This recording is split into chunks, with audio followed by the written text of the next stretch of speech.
La funció del Port de Barcelona és rebre vaixells que porten mercaderia o a la vegada poder omplir vaixells de mercaderia que ve de la zona interior del nostre país i per tant poder facilitar la importació i l'exportació. Fa 150 anys es va concebre una idea moderna del port, que era hi ha un port organitzat, amb una sèrie de serveis comercials, amb una sèrie de serveis portuaris. Anteriorment no hi havia els molls organitzats com els entenem ara. Calia un port ben organitzat, amb unes infraestructures marítimes. Va ser quan es crea la Junta d'Obres del Port.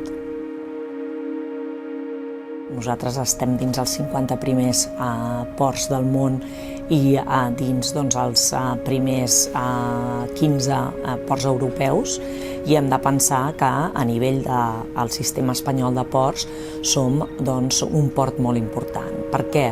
Perquè som el primer port en mercaderia, en el valor de la mercaderia. Som un port que té molta càrrega local, això vol dir que generem molta exportació i molta importació, seguint els acords de la Unió Europea en reducció d'emissions, seguint les indicacions de Nacions Unides, tenim molt clar que el port ha de prendre mesures molt contundents en relació a la reducció d'emissions. Per nosaltres la mesura principal és l'electrificació de molls. Aquests 150 anys que nosaltres volíem remarcar per també fer palesa la importància d'una activitat portuària com una activitat d'economia positiva ha estat una fita per nosaltres molt important.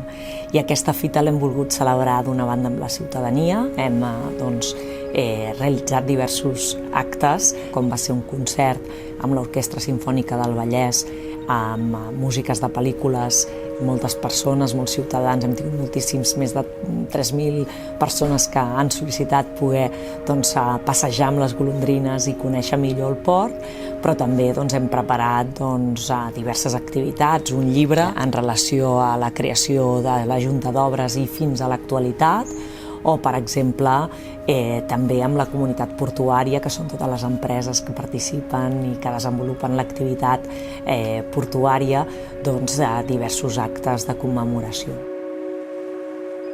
Nosaltres, de cara al 2020, farem una exposició al Museu d'Història de la Ciutat, també per deixar palès que el port és, en definitiva, un testimoni més de la història de la ciutat de Barcelona.